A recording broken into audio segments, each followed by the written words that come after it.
Hey, welcome back to another episode of the MindShare Podcast. This show is sponsored by Kit's Keep in Touch Systems, a two-time international award-winning marketing suite for sales professionals, along with REM Real Estate Magazine, Canada's premier monthly magazine for real estate professionals.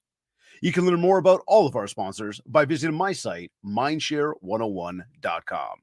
And while you're there, be sure to download your free copy of the Ultimate Marketing Bundle so you can build more mindshare to get more market share. Plus, of course, learn more about our one-to-one coaching and keynote speaking. Today's episode is number 307. He is a master mentalist whose performances elevate entertainment to the extraordinary. With a profound understanding of psychology and human behavior, he engages audiences through experiences that challenge perceptions and provoke deep thought. Growing up with a learning disability, he initially believed his brain didn't work like others. However, he soon discovered that it simply operated differently, leading him to explore the art of mentalism and the mysteries of the human mind. Over the years, he has meticulously honed his craft, blending skillful techniques with a magnetic stage presence. His shows are not merely performances. They are immersive experiences that resonate on a profound level. His unique approach combines entertainment with psychological insight, enabling him to read thoughts, predict choices, and create astonishing moments that leave spectators questioning reality. Whether at corporate events, private gatherings, or grand stages, he captivates audiences, making each experience unforgettable, just like he did at our MindShare Mastermind. With numerous accolades and devoted following, he continually pushes the boundaries of mentalism, delivering moments that linger long after the final curtain call. Joining me on this episode of the MindShare Podcast is mentalist, my good friend and diehard Leafs fan, Ryan Edwards. Ryan, what's going on? Welcome to the MindShare Podcast, brother. Thank you so much for having me. That was quite the introduction. Oh, man, like, wow. Well deserved. Well deserved. I see. I don't even think it did you justice. Well, hey, it wasn't too bad. Well, we try, man. We try. But, you know, like the reality is everybody just needs to like actually be in a room with you and be able to actually experience everything that was just said, because the words just, they truly don't do it justice. Probably the number one thing I say is like it's probably closer to 90% of people have never experienced mentalism like close up and personal. And so, you know, they see it on TV or they see it on YouTube or something, but to actually experience it is a whole nother beast. So it truly is, dude. So you know, I know you were at the Mastermind not too long ago, and you smashed it out of the park. It was a hit with everybody for sure. Any big shows you've done since our event? Like I know you were in Vegas, or you're normally in Vegas. What's been going on in your world? Yeah, so I was in Las Vegas. I was doing some stuff for the Mr. Olympia contest there with a couple brands. And then got back, went out to Erie, Pennsylvania to perform at Keller's, which is a magic comedy lounge that they created there after Harry Keller, which is super, super cool. If you ever get a chance, go. It's like 3 hours from us or 4 hours from us. So really, really awesome place. So got to go down there and perform for a couple of days. And yeah. Now back doing some corporate stuff. Going to be on breakfast television tomorrow morning. So I was gonna say we were just talking about that off air, and he was like, you started talking about, you know, pulling stuff out of your eye and out of this. I'm thinking like, what? Yeah. Oh yeah. I've been doing it for 25 years almost. So the number of routines and demonstrations I have is pretty crazy. And so usually if someone says something scary, it's like, oh, okay, I'll go this direction and stuff. So dude, it's seriously, it's jaw-dropping stuff for sure. There's something absolutely incredible about it. Now, just before we get in, because look, for everybody that's wondering right now, that might be, you know, tuned in and going, okay, hold on a second. I'm in sales, I'm in business. This guy's got a mentalist. What's he going to teach me? I mean, buckle up. Today we are talking about how to outsmart your competition. And we've got Ryan here. We're going to talk about negotiation tactics. And I know that when we were at the Mastermind, you had shared some amazing stuff for our group there that really helped everybody, you know, hone their negotiation skills, as well as really be able to read people, and just help us all kind of excel. That being said, just before we do that, you're a mentalist. Let's explain, what is mentalism? Yeah, so I always explain to people that it's kind of a mashup of things between like psychology, math, science, magic, art. There's all these things kind of combined to do what I do on stage. When on stage, I always say, it's using all five senses to create what looks like this, but try to give people an experience that they've never felt before, the experience of having a brain read. So. Well, it's definitely an experience.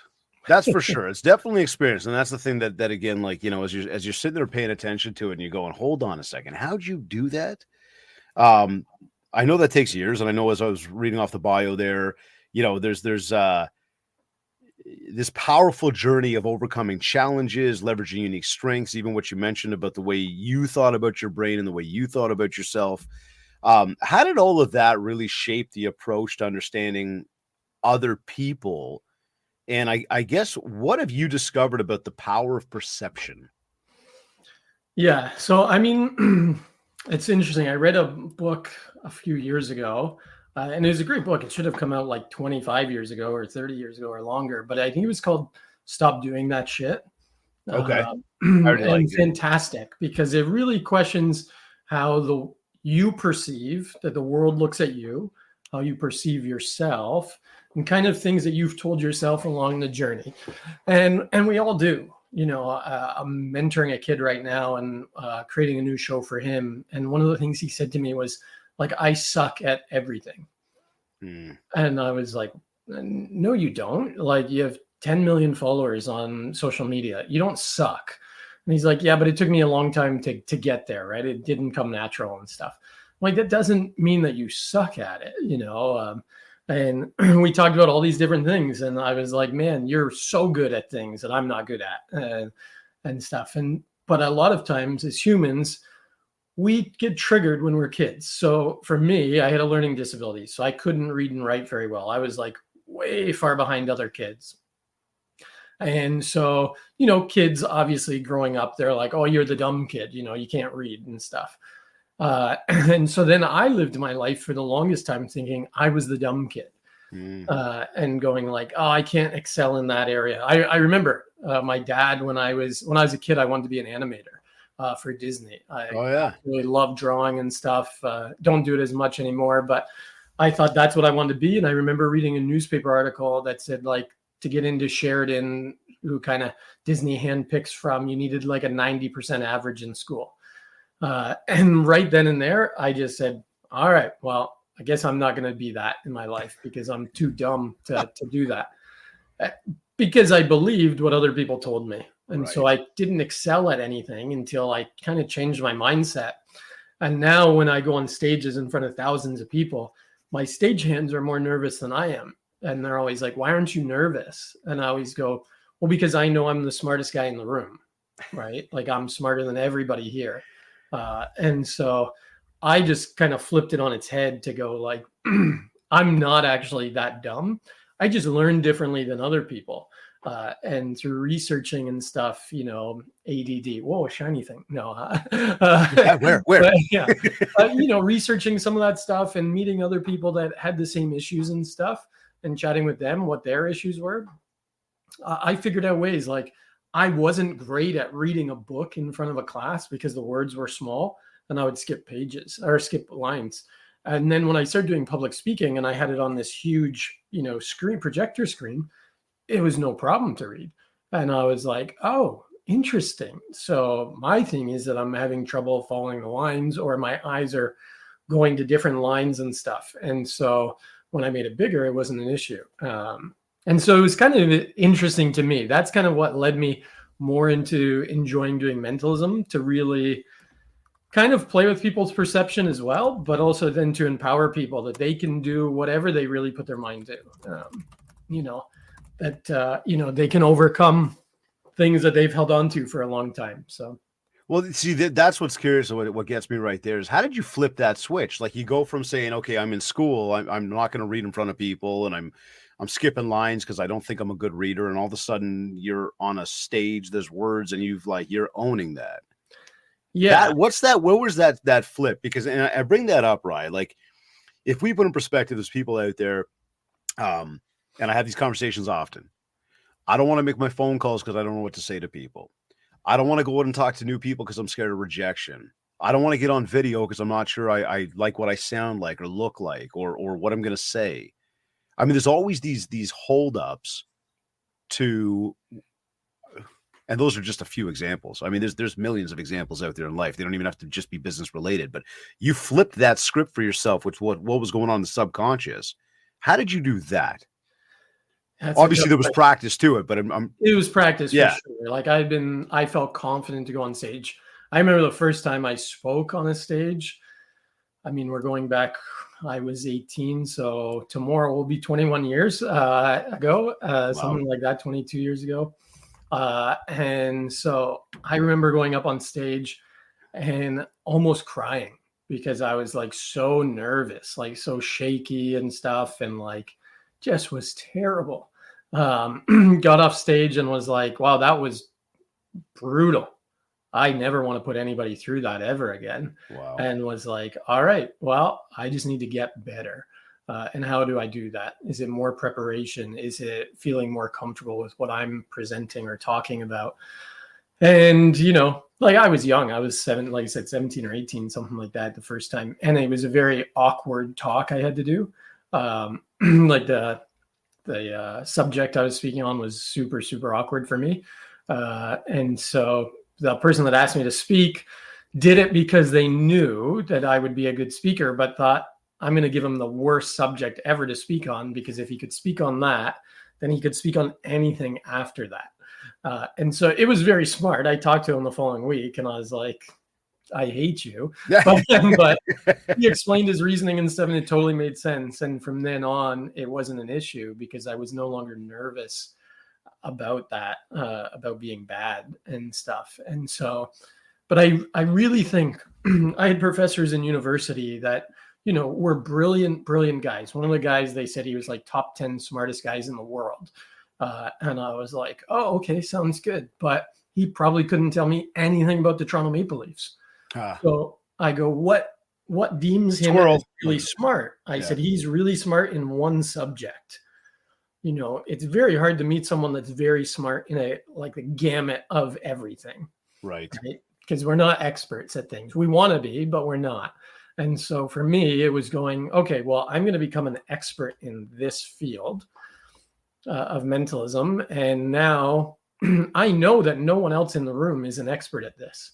And so it gives me that confidence to go, even if they figured out something, even if I did something wrong on stage, there's going to be 10 other things that blow their mind. And so to me, I kind of stopped caring. Sorry, I know this is long, but one of the other things that made me do that is 14 years ago, my dad passed away. And after he passed away, I was having terrible stomach issues for months. And I was 24 years old and had to go for a colonoscopy. And I was like, okay, this sucks. And they thought they found something. They called me, they said, we found something. And they said, you have Crohn's disease. So I was like, okay, what does that mean? And my dad had just died of cancer. My mom was in the hospital. They thought she had cancer at the time too. I was like super, super stressed. And so I literally, after that day, said, I'm going to stop caring about everything to a point where I stress about anything, you know, because I thought stress is what gave me what they thought was Crohn's disease. I talked to the doctor a couple of years ago now, and he said, you don't have anything because Crohn's continually gets worse and yours has continually gotten better. And I said, he was like, what did you do? And I said, I stopped stressing about things. I just stopped really caring about those things. My wife will always tell you that I'm a robot. She's like, you never cry or stuff like that. And I always just go, well, there's no day that is sadder than I had 14 years ago, you know, to me. And I didn't cry then because I didn't want other people to start crying and stuff. And so if I could hold it in then anything going forward, I can control myself through those those emotions and stuff. And so, not that that's not everyone can do that, and it's tough, but Right. I just stop stressing about things and kind of live a stress-free life, essentially. You know, it is good insight, and it does say, you know, my takeaway to that is you almost find something that is even harder pressing or something that really is devastating and ride off that and go, you know, where does that equate to what I'm about to do and which one was harder? Yeah. And if you look and say it, and we all have something, whether it's as tragic, maybe not, but there's been hardships. There's something you can ride off of. If you can take that, that can help you say, well, if I conquered that, I can conquer this. There's no way this is as hard. And I think that the simplicity of that thought actually is incredibly powerful, because it what I can see where it allows for a very quick flip of the switch. Yeah. Right. Yeah. 100%. So you know, our audience today, mostly people that are in the real estate industry, business people, salespeople, you know, entrepreneurs.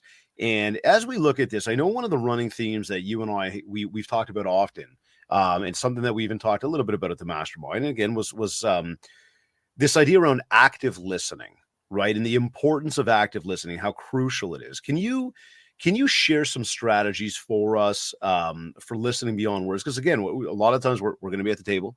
We're going to be in the middle of a negotiation, whether it's running the numbers for an actual contract, whether it's trying to secure a listing or get a deal closed or present an offer. And there's going to be somebody on the other side of that, whether we're right there and we can physically see each other or we're just on the phone with each other. But I guess to ask for, what are some strategies that we can help everybody with beyond words, like reading tone, pacing, pauses, you know, to get a true sense of really what is the person on the other side, the client, the potential other business person, you know, that negotiation partner, what they may not be saying, but things that we can watch for through, again, active listening, maybe some of that body language. Yeah, definitely. It's something that we talked a little bit about it at the mastermind, Right. and it's something that I'm constantly doing whenever I'm speaking with a client or something like that, or even sometimes a friend. I kind of Everybody, you got to realize it scares the shit out of me as a friend, right? Because like every time I'm wondering, I got to be careful what I'm saying. You should, yeah. But it's funny because one of my keynotes, I talked about it at the mastermind. It's how to tell when people were lying. And so if I did this right now, if I was like, yeah, you know, I talked about lying and stuff like that. You know, I'm lying. Right. Clearly, I did talk about it at the mastermind because. And for anybody tuned in, audio, he's got his hand over his mouth or hand over his eyes.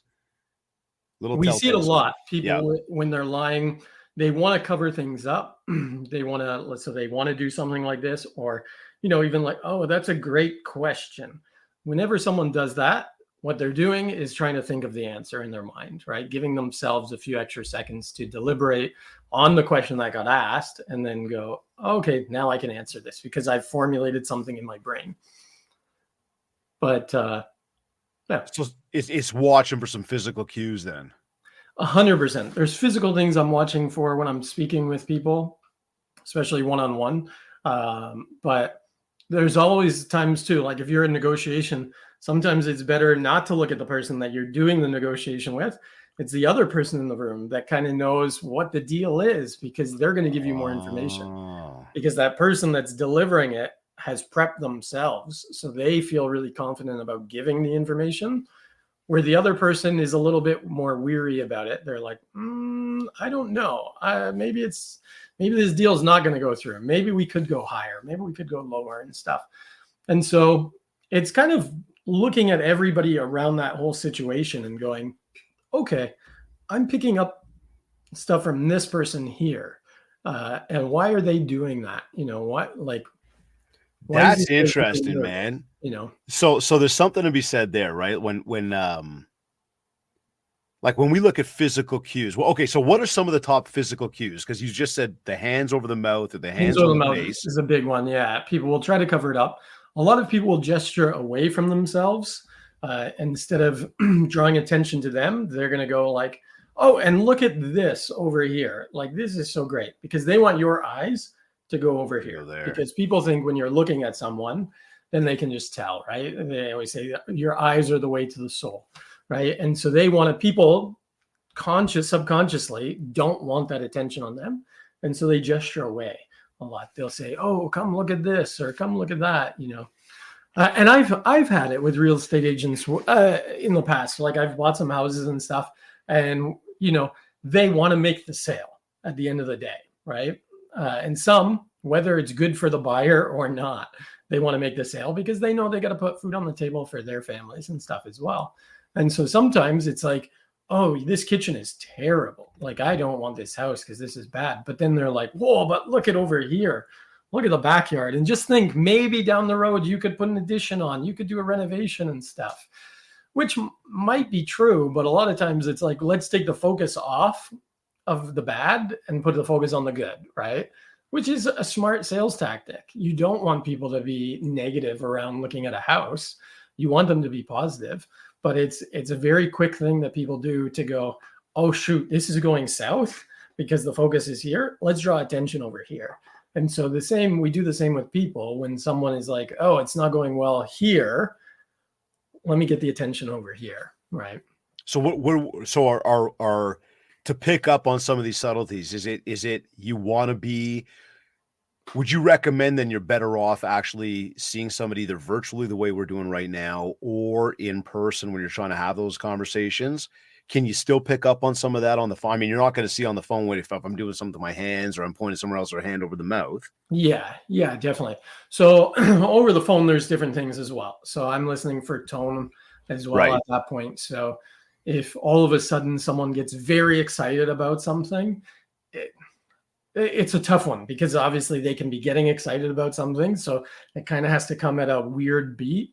If someone is monotone the whole time and then all of a sudden like goes up and down, then I kind of know, okay, why are they trying to emphasize that? What was important about that? But I'm also listening for, again, if they're repeating the question back to me, because then I know, okay, all of a sudden this person is repeating the question back. Why are they doing that? They're thinking about it. Are they then giving me too much detail about that? Like if I said, oh, what'd you do last night? And you were like, oh, I watched a hockey game last night. And you're like, instead you go, hey, at 7:14, I watched a hockey game until about 7:30. And then I switched to the baseball game. And then I switched back to the hockey game at 8:48. I would go, you're giving me way too much detail. Something happened in between this because you're trying to be so meticulous. And I just asked you, like, what'd you do last night? Right. So instead of saying, I sat on the couch and watched some sports. Okay, sounds good. That's probably a true answer. But if you're trying to sell me on what you did minute by minute, then I know you're trying to fill in things and something happened in those gaps that you don't want me to know. So we're looking at tonality, pace, emphasis, maybe sort of that cadence of the voice that's going on. And then when it's physical, I know, again, you mentioned with the hands, you've mentioned with, I guess with the eyes, with like maybe gearing people the other way. I remember even at the event, you actually leveraged watching people's breathing patterns, kind of when they take that breath. Yeah, right? Like that telltale sign of like, I got you. Yeah, no, 100%. If someone is more nervous and stuff, their breathing patterns are going to be different and stuff. If it's something that you've caught them on, they are probably going to, breathe a little deeper or hold their breath. I think I caught you where you were breathing out when you were trying to lie to me about something as an experiment. David wasn't actually just lying to me to lie to me, but we were doing a little experiment. And I was like, oh, okay, you were holding your breath there and you're exhaling at certain points because you were, because I kind of forced you in that way. So. No, I remember. Yeah. And I remember you did that with somebody in the audience as well about picking the number. And it was like, everybody was watching. And we're all like, okay, he didn't move. His eyebrows didn't move. His eyes didn't move. Nothing moved. And you caught it based on just the little release of the breath. Right? Yeah. And you nailed it too. I mean, he admittedly said like, you got me. Yeah. With that one, a lot of people do that. But I'm also looking for like 100 different things. So I give you one thing that I'm doing, but I'm doing 100 things that you're not seeing. Right. Which I can't divulge everything. So, listen. But I give tidbits to go, okay, here's something you could look for. whether they did that or not, I'm going to give you that cue. That guy did, and he admitted, he was like, Yeah. shoot, I did. Yeah. But because he physically felt himself do that, but it goes usually unnoticed by everyone. Which it very much did. I mean, you had the whole audience paying attention and really watching for it, and it was like he was adamant, you are not going to get him. You Yeah. did, Oh yeah. right. 100%. Like it was that subtle, right? Now, when it comes to so this is like when we're with people and somebody that we're actually negotiating with, we're looking for, again, those physicals, we're looking for some of those nonverbal cues, we're doing some of the active listening to listen to the way they say things. As we talk about getting on that stage and that getting past that fear and being out there in front of people, you meet a lot of people, you're in front of a lot of different audiences, and you build a lot of instant connections with people naturally because they are the audience. They're there to learn, they're there to listen, they're there to be awed by what you're doing with them. And then there's going to be people that you probably bring into the show a little bit to use as, I don't want to call it props in the negative, but like to have somebody there to bounce off of, right? Yeah. For us, again, when it comes to business and it comes to sales, and we go, okay, I'm going to meet somebody new, whether it's I'm out there door knocking and I'm trying to meet somebody brand new, or I am, somebody's inquired with me about wanting to list their property and they want to meet me for the first time, or even entering negotiations. What nonverbal techniques can we use for us to help establish trust more quickly with people that are kind of brand new with us? Does that make sense? That's a good question. Okay. See, now I'm didn't repeat the question back, but yeah. I'm thinking of the answer, and you see, that's what happens. But with that, I would say, if you're a gentleman, I mean, have a good firm handshake. You do not want to have a wimpy handshake, because that right away, if I'm meeting a guy that gives me a weak handshake, my brain is already processing, like, what was that? Why is that like that? And stuff. I gotta tell you something. Sorry to totally cut you off as I asked that question. Yeah. I just got back from the gym, as I said to you. Just finished a book called Read People Like a Book. And it was, I mean, again, it wasn't lining up for today more than it was just the interest in it. But they talked today in that like final chapter, second last chapter, about the handshake. Yeah. And how important that handshake is. It's a very important thing. Like the way your palm is, if your palm's down or your palm's up or your palm's open, or if it's weak, if it's limp, it says so much to people. Yeah, 100%. Because right away you're getting a physical interaction with someone, right? It's enough to, like, you see your neighbor come outside, hello, how's it going? That's an interaction. But when you give someone a handshake, it's like putting that trust in them almost. Like, you're like, okay, we are about to make physical contact, which now after COVID, we all know physical contact for people was a weird thing, right? Yeah. And so now you're like okaying someone to touch your hand and stuff. So you want to make sure it's a good handshake, especially the higher up in business you get. I don't meet too many CEOs around the world that give you like a really like dead fish handshake. They want to give you the firm grasp to let them, like, because it's almost an intimidation thing a little bit. It's intimidating when you get that big handshake. But dude, I had a guy the other day that I met for the first time, and it was like somebody introduced me and I went to lean in and give him a handshake, and he grabbed my hand, like we did the handshake, firm and a big dude, and he like pulled me. Yeah. And I was like, I pulled back. I'm like, what are you doing? Yeah. And then as he walked away, I'm like, what was that? Yeah. But he was trying to establish, obviously, He's right? establishing, I'm a big dominant person, right? Yeah. And it's kind of like dogs, right? We need to do our like dominant thing. Like, what is it? Right. So the handshake is an important thing. And I would say, other than that, like meeting physically, you'll notice I usually start something with a statement to someone. So I would go like today. So I wish we had a shot this at my old house, because we moved and my studio is not set up yet, because I'm not doing that many virtual shows anymore. And we're doing a renovation right over here. So there's drywall and everything. So I had to change the background. But I would have come on today, and first thing I would have said to you is like, David, that background looks sick, or man, that looks so great in the background. Because you're going to react to that and give me information that I can then start establishing things with you. And so you would have said, handshake, is that, would you boil, sorry, Rye, would you boil that down to like a compliment or like just an acknowledgement? Just an acknowledgement. It doesn't have Okay. to be anything. Like, I do like it if it is, a compliment, In a like, positive. hey, those are great shoes. Where'd you get those? Or something, or like, oh man, I love your shoes. Someone's gonna say, oh, thanks so much. These are the new Jordans. I just picked them up last week. If you're having a conversation with them. If they're bypassing, they're gonna go, thanks, man. I'm not trying to do it if someone's walking by, but if I'm having a conversation with someone, 100%, I want to give them a critique or like a statement about something that's going to build them up. Because if I'm building them up, they're already happy with me. I'm raising their endorphins, right? There you go. So it's a more positive approach. But as soon as I ask that, then I get into okay, now I'm going to start thinking about how you're answering questions. And that's going to lead me down different rabbit holes.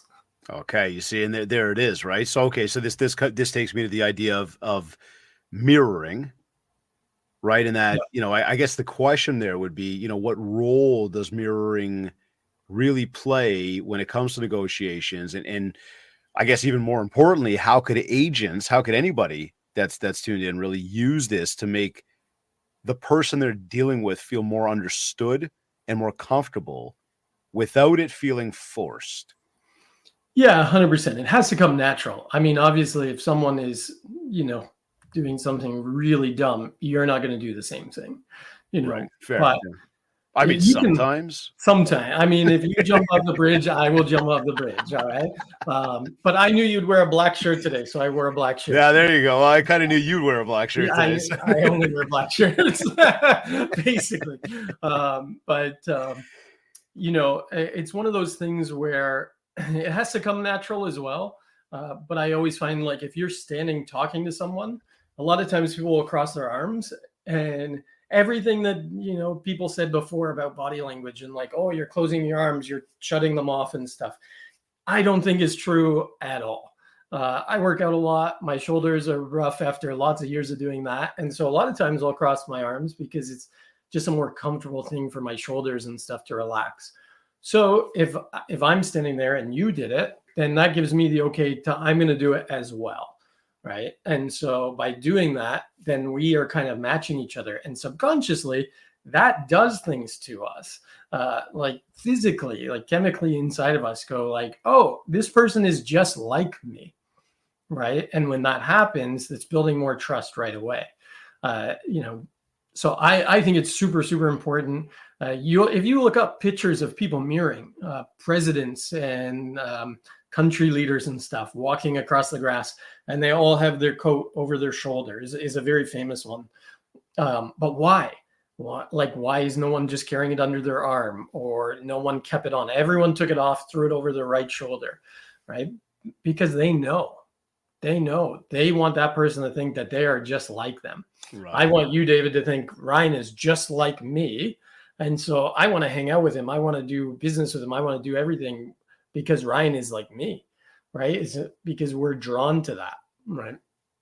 People will say we're drawn to opposites attract, maybe in love and stuff, but a lot of times that's not true. We are drawn to ourselves. And so we find people that are very much like us. So, I gotta emphasize this right here as well, is that again, everybody tuned in, and again, thank you all for tuning in. We're talking to Ryan Edwards, mentalist Ryan Edwards, about how to outsmart your competition, and we're discussing negotiation tactics that you've never tried, or maybe you have, but you should. As we talk about the mirroring thing, Ryan, if I go back to day one, even you and I, right, we jumped off about the Leafs together. 100%. And that was our jumping off point, and that led into conversation, and that led into, more conversation and, friendship. And just now it's just like, it could be one word messages to each other. And it's cool. Like we know each other. Yep. To everybody tune in, like we talk about, getting out there and acting with purpose on social media and speaking with people. And the reason why, again, and there's so many people out there, right? And we know this, everybody knows this. Like so many people that are so recluse, they don't want to share who they are. They don't want to let the world into that. Oh, that's my personal life. I've said this for a lot of years now. The line between business and personal on social media is completely gone.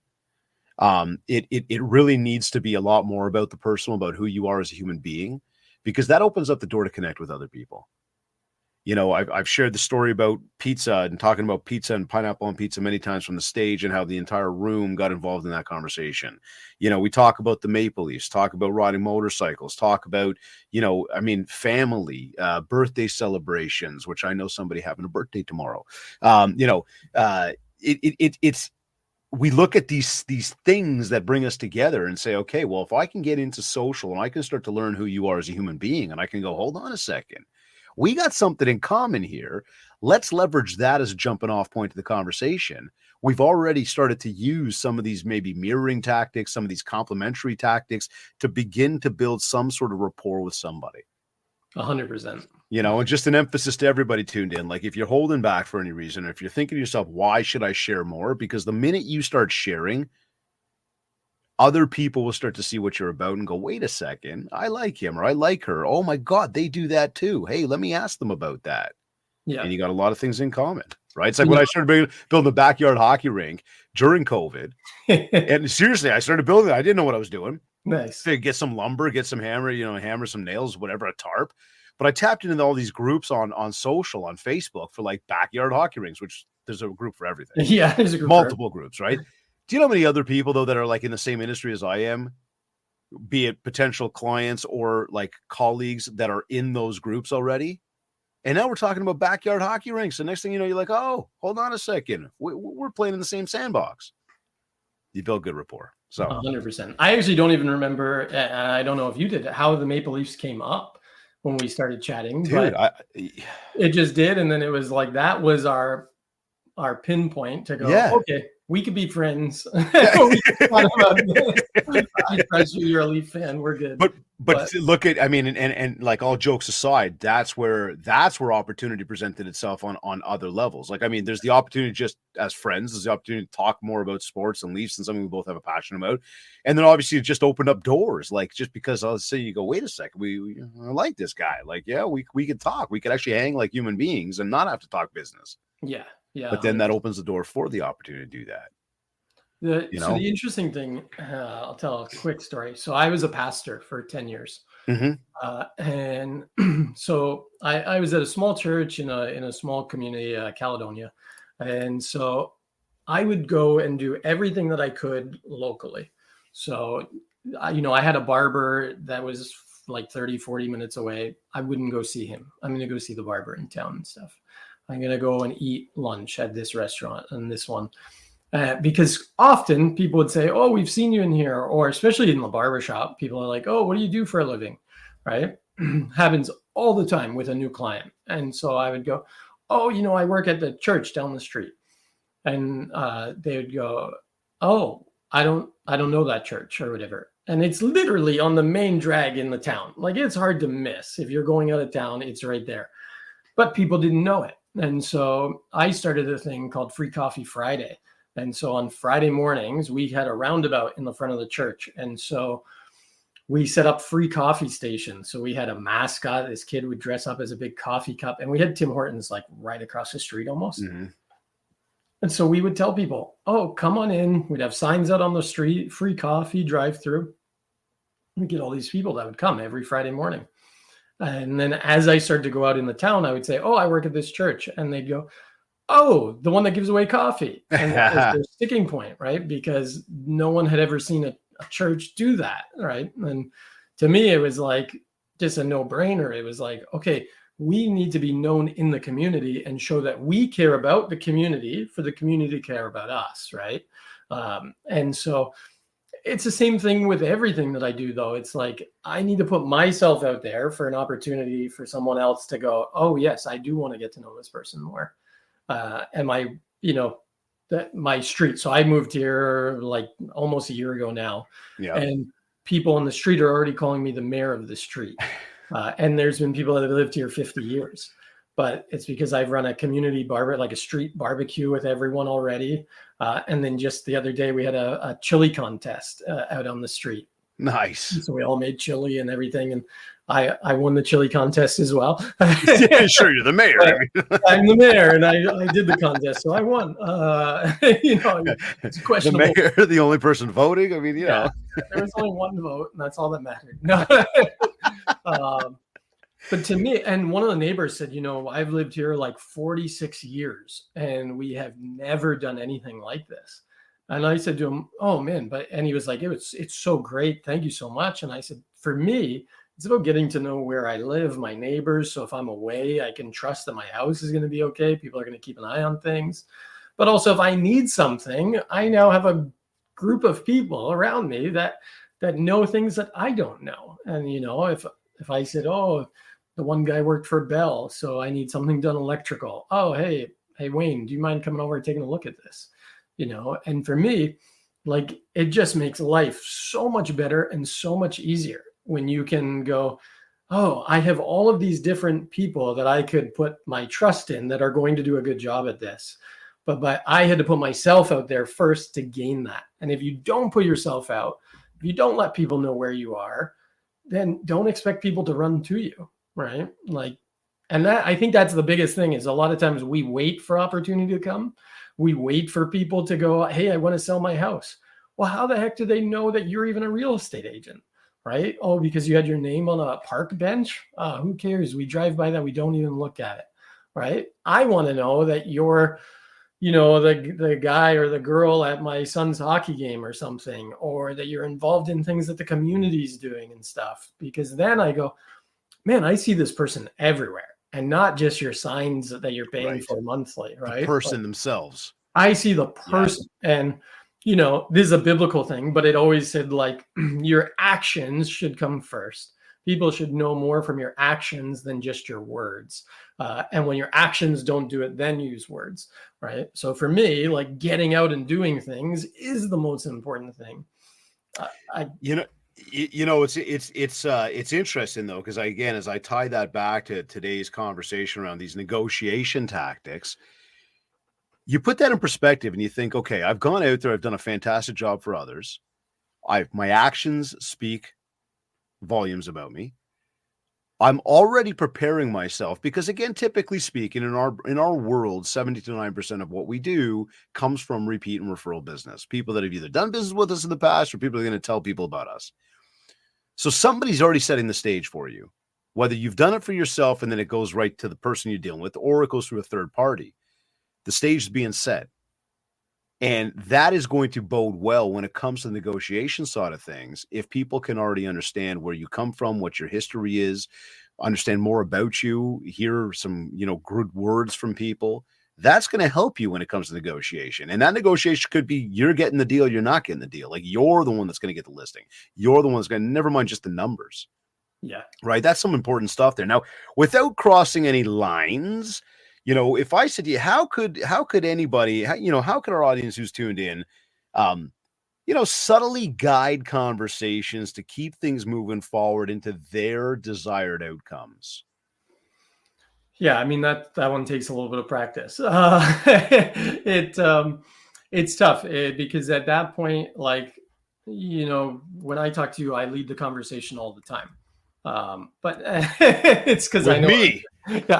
I'm just joking. Oh, he thinks everybody. See, yeah. I'm the mentalist over here today. But I think if I want to lead someone in conversation, I think again it would be just saying statements. I think a lot of times we try to ask people questions, and that puts people on the defensive.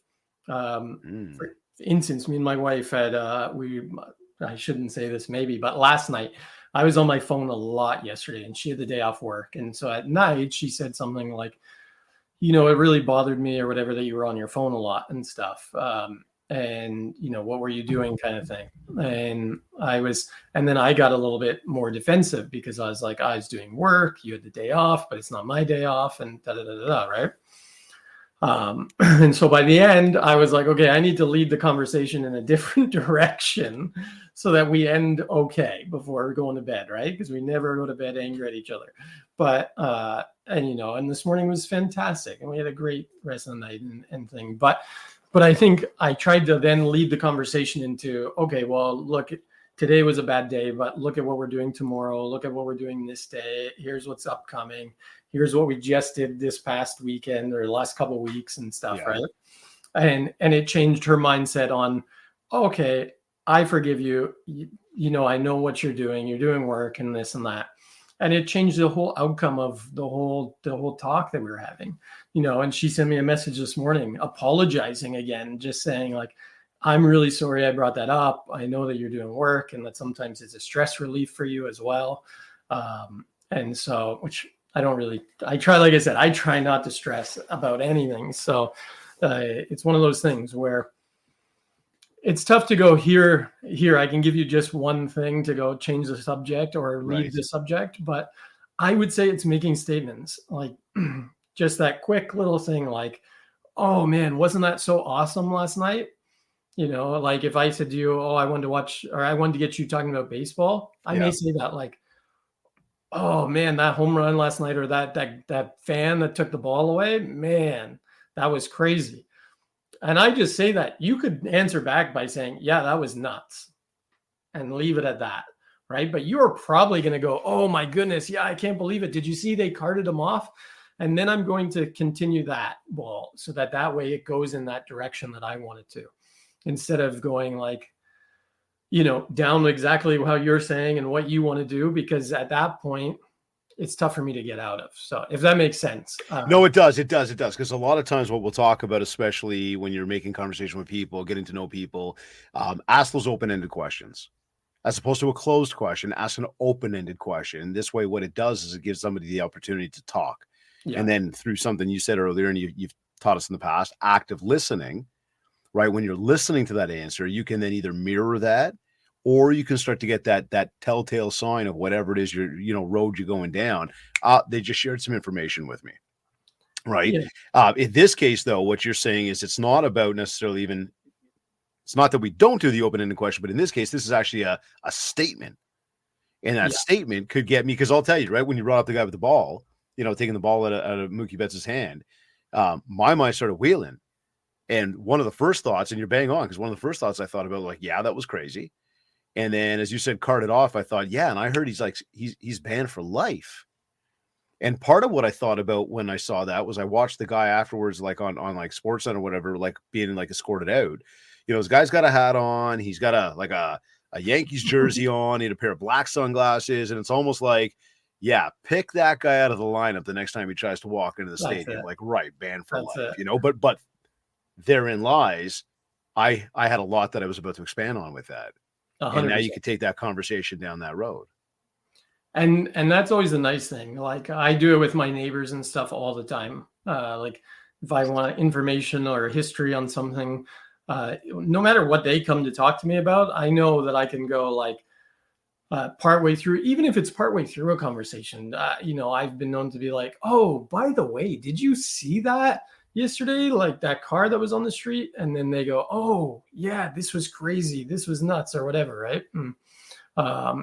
My one neighbor, I know I can get anything from. And so him and his wife. And so it's been very interesting that way. And, they would consider me probably like best friends on the street, which we are. We're great friends. I'm not using that, but I'm saying like, I know that if I need to get information or I know who to go to on the street because they're going to be able to tell me exactly what I need to know. But I think that comes in time as well, like building the trust with them, right? That they know I'm not going to use that information unwisely or something, right? So, and you keep saying they, and it takes me back to something you said earlier, which I thought was real interesting, and I think it's something everybody's got to mark down and think about. When you are connecting with an individual, and there are multiple individuals in the room, you're actually suggesting don't just read the person you're talking to, read the people they came with. Yeah. And start reading that room. And would you engage those other people in the conversation? Even if you had that one stakeholder, would you engage the others just to get a sense of like what they might say? Yeah, 100%. If you can, because like I said, let's say in real estate, for instance, right? A lot of times. So when we sold our house last year, the people that ended up buying the house brought so this is going to sound weird, but obviously I have the doorbell cam and stuff, right? So I can see who's coming to my house, right? I've got a camera inside the house to make sure when I was away for trips and stuff that I could watch to make sure no one was breaking in and stuff, right? So I had technology in the house that I could see things. And my wife would constantly be like, don't stop, don't look at it, whatever, like just let them be. But I was able to see things where, you know, the real estate agent is talking to the person buying the house, but mom and dad are there as well, right? And mom and dad are a huge input on whether or not this kid is going to buy the house.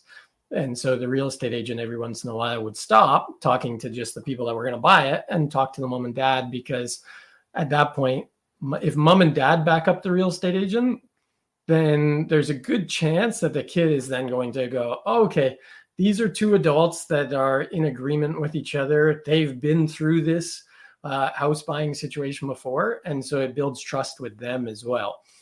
But also, like, if mom and dad are weary on like buying this house and going like, you know, I really don't know if it's a good area and stuff, then I know that this kid is probably going to go back home and go, you know, they're probably right. You know, all bedrooms are small. We want to have a family one day. Maybe that's not a good idea.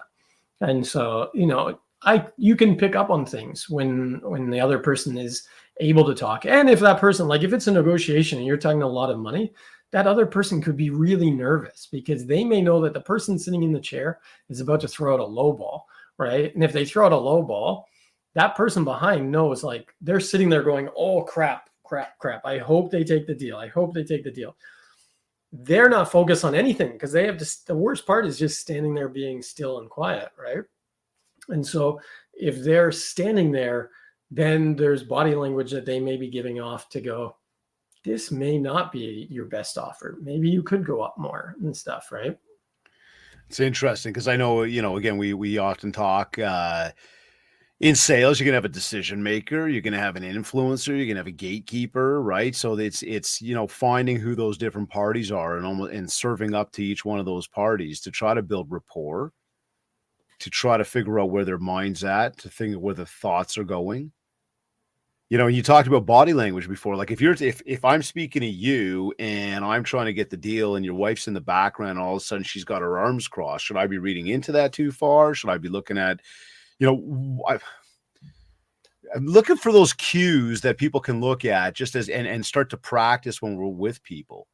Yeah, definitely. So if it was the wife in the background, all of a sudden she's crossing her arms and stuff, I may at that point just ask, like, you know, bring it up and go like, what's your input on this? Or what do you think about this? Right? Because then she's going to just give you information. There you go. Where if I pick up like, there's a negative connotation here by someone's physical thing. If they're all of a sudden, like, see them like looking around, like, you know, not paying attention to what's happening, I'm going, why is this person doing this action when we are right here? We're focused. We are very focused. This person is not focused. Why are they not focused?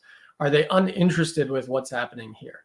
Should they not be interested? And so then I may ask, like, you know, excuse me, I may say to them like, hey, you know, what do you, that one's a tougher one. I don't know exactly. What do you think, though? But involve them in the conversation. But I would say, like, what's your input on this? Right. You know, and try to bring their attention back, and then say, you know, and I may say like, oh, you know, you seem to have I didn't want to say like your head in the clouds, but like, I think she's probably, or he's going to give you the information that you need by bringing them back into focus.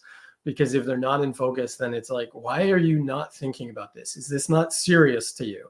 Is this not going to be the close, right? Like, do they really care? Because I know if myself and my wife are selling our house, we're both going to be like laser focused on the deal, right? Because everybody wants to get the most money that they can. They want to get the best, you know, best outcome of the deal. And so they should be focused. But I think if someone isn't focused and they're kind of off in la la land, I may just try to draw their attention back or ask them for their input, because I think that they're going to then give you information that maybe they are thinking about but haven't voiced out loud yet, because sometimes they don't feel like they've had the platform or the floor to do that. I was just going to say. It's like an agent will go one-on-one with someone instead of if me and my wife are going to look at a house, if I fit in with you, you're really vibing with me, but you're not vibing with my wife at all, right? And so she may go like, I really haven't had that. And I may go like, oh my gosh, I love this house. This is the greatest thing ever. She may be hating it, but the real estate agent hasn't given her the time of day to talk really and get her input. So I think you have to physically watch for some cues to see, like if I'm checked in with you, I'm good, right? Yeah. Check in with the other person now, right? Get their insight, and we talked about that was like using statements and then repeating the sentence back to them and stuff, what they say back to them, so that you get more out of that story. Like I said to you, like did you watch that baseball game last night? Yep. That baseball game was incredible last night. You're going to first, if I just said that baseball game was nuts last night, the first thing I know you're going to go for is, yeah, did you see that fan, react, or the grand slam got hit? And then I know, okay, we're good. I'm good with you now. Now I'm going to go, okay, let's go on to this other person to build that rapport with them as well. Because to be honest, a husband and wife, when they're going to buy a house, they may say, oh, we see eye to eye on these certain things. Like I wanted an office that was far away from everybody else in the house so that I could be loud. But at the same time, my wife maybe that's not important to her, right? She wants a craft room and stuff, where if the person doesn't know that, like the real estate agent, then they're just treading water with one person. And at the end of the day, I'm going to go back home with my wife and go, what did you think of that house? Well, it didn't really have a craft room. It didn't have this. It didn't have that, And the real estate agent, because he's only spent time talking to the one person really and focusing in on them because they've bonded, they've missed out on all that information to then go, you know what, I have another house that's perfect for you. Let's go check that out. So important to integrate everybody that's in that room at that moment, because you can unearth a whole bunch of other information at the same time too. You can put them at ease, and if you do see them staring up at the ceiling, you might realize they're completely disinterested. You might learn that you are completely spinning your wheels in the mud right now, speaking, let's say with me, and you got me, but Jen's just completely out to lunch. She doesn't care. She's not interested. She's not happy, but she hasn't been given the floor. So now there's a lot of time and energy wasted on just talking to the one party. So again, action step here would be involve everybody that is there. Now, if it's just one party, it's just one party. At the same time, too, I might even ask, who else is involved in this decision? Is there anybody else that you're going to be speaking to about this to kind of get you to that place? Yeah, I want to consult with my wife, or I want to consult with my parents, or I want to consult with my best friend, or I got to talk to my whatever, right? You start to figure out who these other people might be, if there are anybody else. And now, again, not just playing to the one individual, playing to many of them, right? We're doing a big renovation here in the next little bit. And the contractor that I'm talking to, I do a lot of work myself, but I asked this guy to come and help with this project. And one of the things he said to me was like, oh, well, I know you, I've known you for a while. We can just hop on a phone call and go over everything that you want to do. And in the end, my wife, I know her, probably would say like, yeah, whatever you think is best, go do it. Cause you know that world a little better. But I said to him, no, I think you should come to the house. Come one night when me and my wife are here, we'll have a drink together. We'll walk through the house. We'll check everything out, because I want to make sure that at the end of the day, when it's done, that she's extremely happy with what got done as well. Right. And so, but a lot of times, like I said, the focus gets put on one person because it's like, oh, it's your job to find the house, or, but it's so much better, the more input. And I think even at Mastermind, when we were talking about kitchens and stuff, and I said, I wouldn't ask the question that way. I wouldn't even phrase it as a question. I would do it this way, because then I'm going to get more information from that person, whether they're like, oh, we want a big kitchen because we do a lot of family gatherings, or, oh, we actually have 7 kids. They're not here with us right now. Then I'm thinking, oh, okay, 7 kids. Okay, let's maybe not look at this house. There's another house here that would fit you better. So, and I would take the whole thing and flip it the opposite way as well. I will do that every once in a while. And I mean, you just said it, getting the opinion of your wife is incredibly important. And so I may do what I'm doing the whole way through, but then I definitely want her opinion. So I'll bounce it off of her. But then oftentimes I even bring her with me. Yeah. And like right there in front of the person, like, so what do you think? Right. And And she either knows, and we've either pre-done this before, where she's going to be I don't know, right? Or she might be like, well, this, that, the other. And now what's happening is the person who's trying to do the negotiation, like on the other side, that's trying to get the deal signed. Now you got to play to both of us, and you might get a little bit of a yin and a yang. Yeah. So, back to, and they can flip this back around now when we're on the other side of that and looking at these two people, it's important to bring them both in to get a sense of where they're both at. That'll also give you some good insights into where you're about to get to or not. All right. So with all of this that we're talking about, with active listening, when it comes to, negotiation strategies, when it comes to more opportunities, we talk about active listening. We talk about, physical body language and really reading some of those telltale signs that say to people, I'm either totally interested or I'm completely disinterested, or maybe I'm completely lying to you. Yep. Right. A lot of that is going to be what in I guess the eyes, in the hand gestures, in maybe the attention we are giving the person or not. Would we boil it down to those? Yeah, 100%. It's funny because as you're saying that, I'm looking over this way because I can see comments coming in. Right. I was like, chat. oh, I see some of the comments coming in. I saw someone say like that they had their client do the same thing with when they were selling their house, right? Which is great. Somebody actually, speaking of the comments, actually one of the ones here is the Stop Doing That Shit book. Is that written by Gary John Bishop? Yeah, okay, I believe so. Perfect. Yeah. So that is the one. All right, good stuff. Yeah. Good stuff. Yeah, and I've told other people. I'm pretty sure that was the one, but I said to them, like I've told people, you really need to buy this and read it, because I said, like, it makes you look at yourself as well and like write down things, like take a few minutes or like take a few days. Don't come back to read the next chapter until you've done this. Like, why are you saying like I'm the dumb kid growing up for all these years, right? You're not dumb. You just learn differently than everybody else. And I actually said to my grade 8 teacher, I'm still friends with him now, and I sent him a video the other day that said most successful entrepreneurs were C average students in school. And why? Because they were not challenged enough. They didn't care about this is the format that you need to learn and stuff, right? And so that was me, where not that I wasn't challenged enough, but I wasn't challenged in the right directions. It was here, read of Mice and Men, and I could care less. Right. Yeah, I could care less about that book. So if you have someone with a learning disability and then you give them a book that they don't want to read, well, then it's going to be almost impossible. But if they said to me like, oh, here's a book, on Houdini or David Copperfield or something, I would have ripped through that book and been like, I could tell you every detail of it because it's stuck. But if you give me something to read that I don't care about, then it's not going to take up my brain space, right? Because my brain just doesn't work the same way. And so I always just tell people, like, it's really important to figure out how you learn and how to motivate people.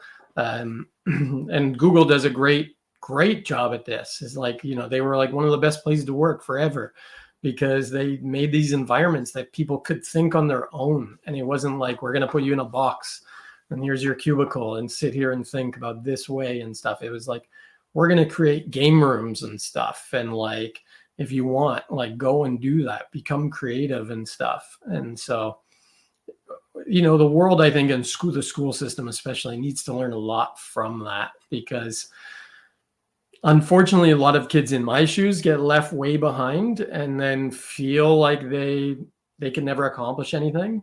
And so they don't, because when the kid feels that way, they grow up feeling that way over and over and over.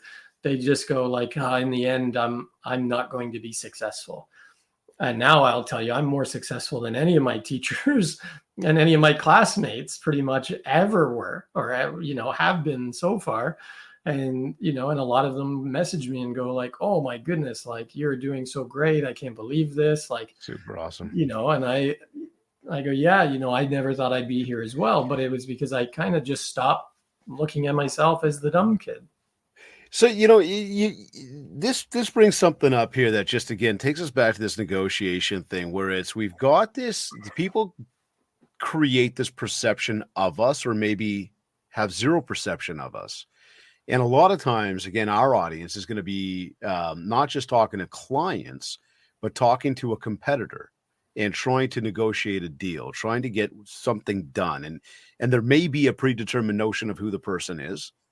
So I may think I'm about to get on the line with you, and I already kind of dug into you, and I think I know who you are, or maybe vice versa. I got no clue who you are, so maybe I think you're a nobody. Maybe on the opposite side, you know who I am, so you think I'm a somebody, or maybe neither of us know each other. And there's like a million different scenarios you could skin that one with. Yeah. Is there something, one particular strategy that when we're about to get on that conversation, because a lot of times in this industry, especially, people will be unfortunately snooty with each other, short with each other, disrespectful with each other. Is there something there that we can use when we get into that, to, I don't know if it's to say to outsmart the competition, but to almost, take control in a positive way? Does that go back to the compliment you said earlier? I mean, what if I I don't think know it's you a and we're good, on a phone call? yeah, I think it's still a good way to start to, even be like if I was on a phone call and talking about the bus signs or whatever, I may go, Right. "Oh, David, I just drove by you, man. I see you everywhere. I just saw your face on a sign yesterday or something, right?" And you're gonna go, "Oh yeah, I am all over the place, right? Yeah, I'm When killing I it. pump my chest a little bit and like I'm like, yeah, I 100% you're got gonna this now. yeah, 100%. But I want you to do that because I Okay. want you to feel confident in the conversation with me, and I want you to be like, "Oh man, like this guy is actually seeing my stuff," right? Uh, a lot of times, like, well, Leanna will know this, and I talked about it at Mastermind. Like, it's better to call me than Yeah. it is to send me an email Right. because I don't want to have that impersonal interaction with you, And I've had people email me back, like if I don't hear from them over the phone for a couple of days, like I'll call, leave a message. If I don't hear back from them, then I'll resort to sending an email because to me, it's like the last resort is like, hey, blah blah blah blah, right? But um, I think picking up the phone with someone and just like we've had hour-long I conversations on know. the phone, Yeah. right? And it's like it's very easy to do with someone because I'm trying to get as much information as I can from you over the phone, and I can get more information by sending you down those rabbit holes of sports and stuff or whatever we were talking about than I can with an email because an email can be very 100%. precise. And now you go on Chat GPT and it types your email for you, right? And so you put in what you wanted to say and it's done and it's better than what you could have come up with. I want to hear you on the phone. I want to hear you get excited about something. I want to hear you moan about something, going, "Oh, I hated that," or I love this. Because then if I'm hearing true authenticity over a telephone, then I know what I need to push into, right?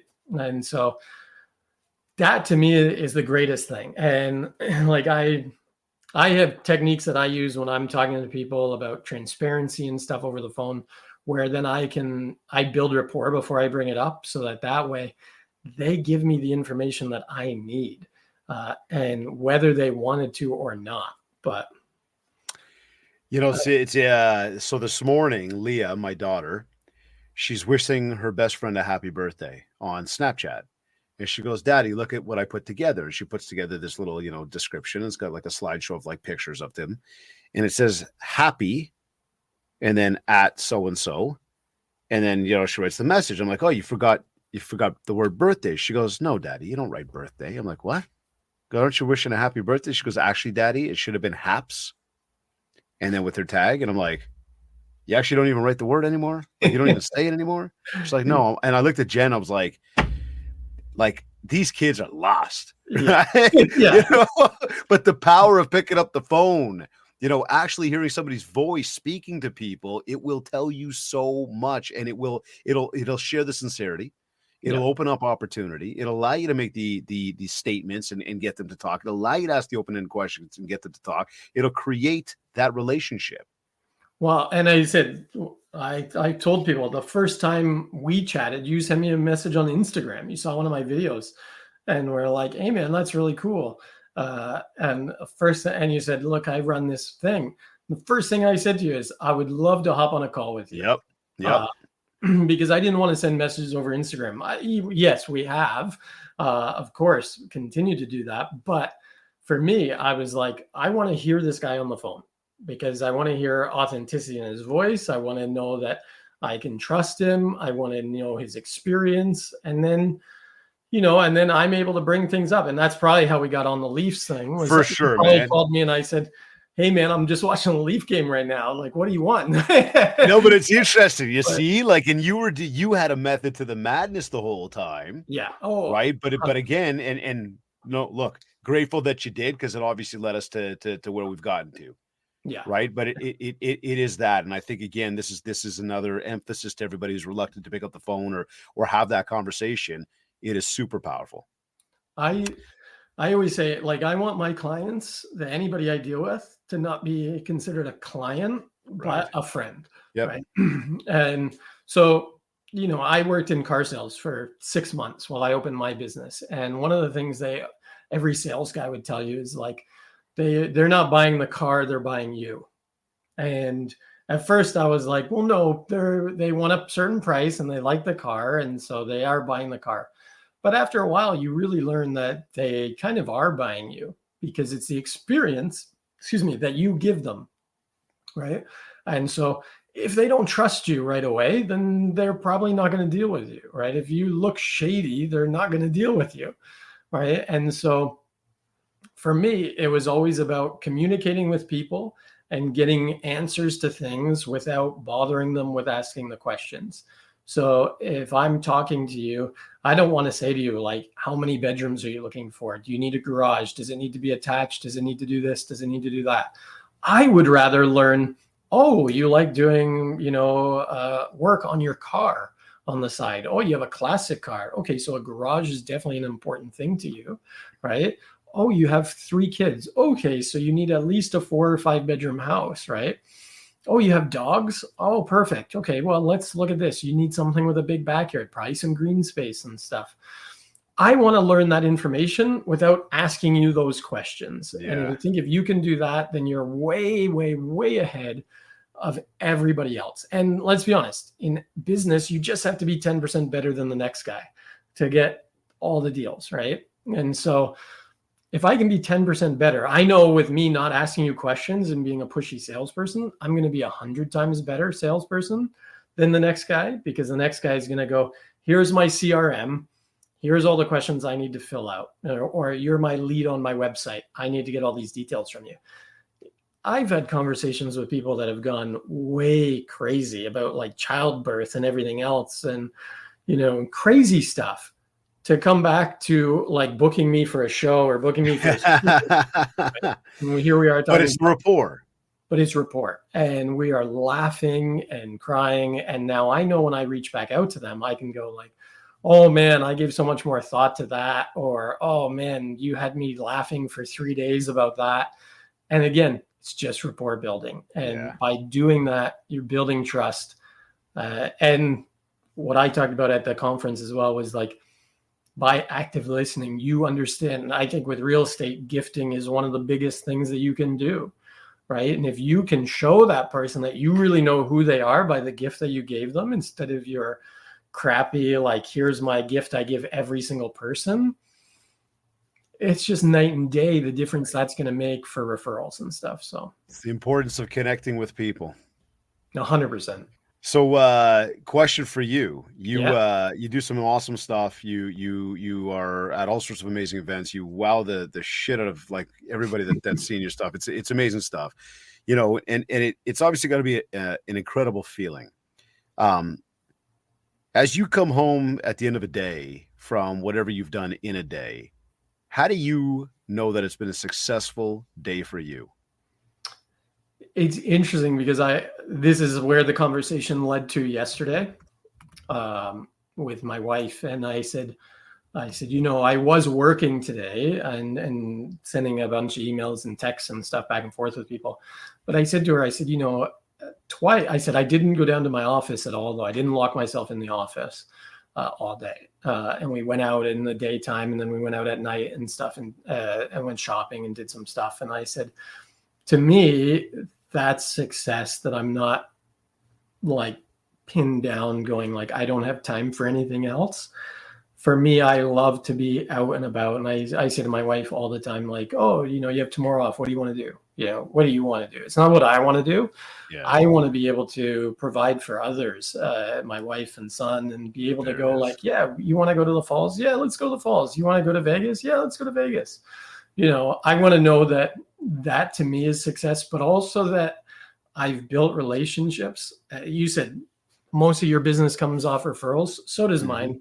Yeah. A ton of mine comes off referrals because someone will go, oh man, this person saw your show, or you spoke at this event. We want you at this event. And how do I do that is by building that rapport with that person so that the next time they run into someone, they have to tell them about me. And for instance, I was at a golf tournament in August up in Sutton, and there was a guy from Ottawa there who had me come and do a show and then speak the next day at their national conference. Now it's been probably almost 2 years. And I didn't know one of the guys that golfed with him, but I met him afterwards because I wasn't with that foursome. And he said, Guy didn't stop talking about you all day. He was telling everyone about you. Guy doesn't run the tournament. Guy is just a guy there to golf and have some fun. But he saw me in the morning. He said, oh, hey, Guy, how's it going and stuff. He then went out golfing. This guy came to me after and was like, hey, I want to hire you to mentor me and stuff. I want to talk to you more about this stuff. And I said, so we've met up for dinner and chatted a few times and stuff. And I said, this is amazing. Guy made this sale for me. I didn't have to do anything, right? I want to know that that's how the community that I've created around me is interacting with me and with people that they know, because I want them, the first thing they do is if there's an opportunity where they can see me being part of it, that they bring me up right away. And so I think that's just connecting. Like, here's an example. When you sell a house, you sell the house, the transaction's done, and you never talk to that person ever again until they want to buy a house again. So many real estate agents go like, oh, well, I'll just have my assistant send out a form that says, here, fill out this Q&A. What do you rate 1 to 5? What do you rate? That is so garbage to me. It's so gross. I don't want to fill that out. I don't want to take the time to fill that out because it means that you don't really give a shit about actually having a conversation with me about how my house is. Why have you not called me? Why have you not come over with a bottle of wine? If you've sold me a house, and we've gone through the process together, hopefully we're pretty connected by the end of this. I'm putting a lot of trust and a lot of money in your hands to make a huge deal, right? So at the end of the day, why are you not coming over like a few weeks later or a month later going, hey, here's a bottle of wine. I was in your area. Just wanted to check in, see how things are going. I know you were doing some renos when you got in. Just wanted to, are they done? Can I check them out? Oh my gosh, this is amazing. You guys are, making this look like this is your house, right? And it doesn't happen. Every real estate agent that I know that I've worked with, the follow-up is always terrible because it's always like, okay, let's get this CRM program to do the follow-up. Let's get my assistant to do the follow-up. I'm too busy.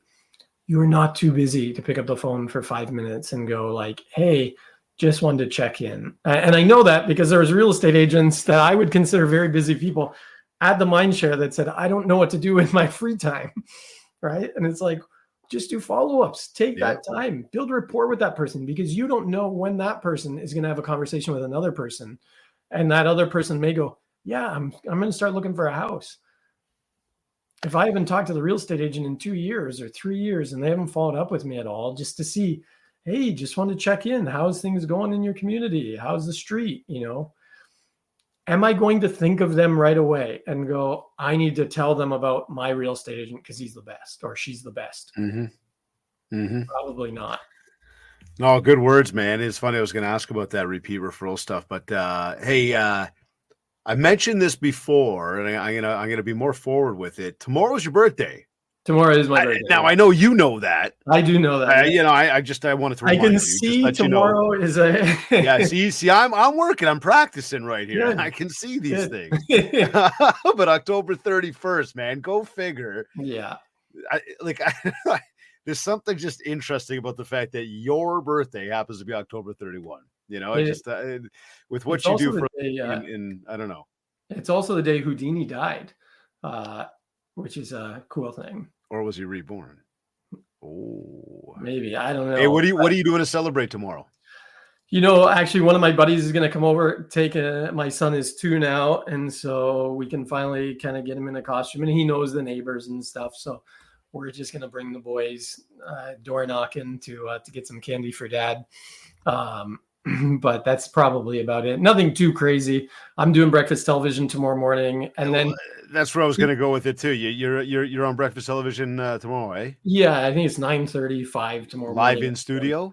Live in studio, yeah. Cool, man. And then you see, look, here's an example. I took an opportunity. I'm going to be in Toronto tomorrow, and so I have a client that's in Mississauga on my way back home. And I said to them, I called them and I said, or I text them and said, I haven't connected with you since our event, and it was a very successful event. Do you mind if I stop by on my way back, just to see you guys and stuff? And yeah, they were like, yeah, 100%, come by. That's building rapport. I don't have to. It's my birthday. It's Halloween. I could go, screw this. I'm going home. I just want to get done the show and be gone. But I know that that's going to be an opportunity for me to build more rapport. And so the next time they have an event, who are they going to think of?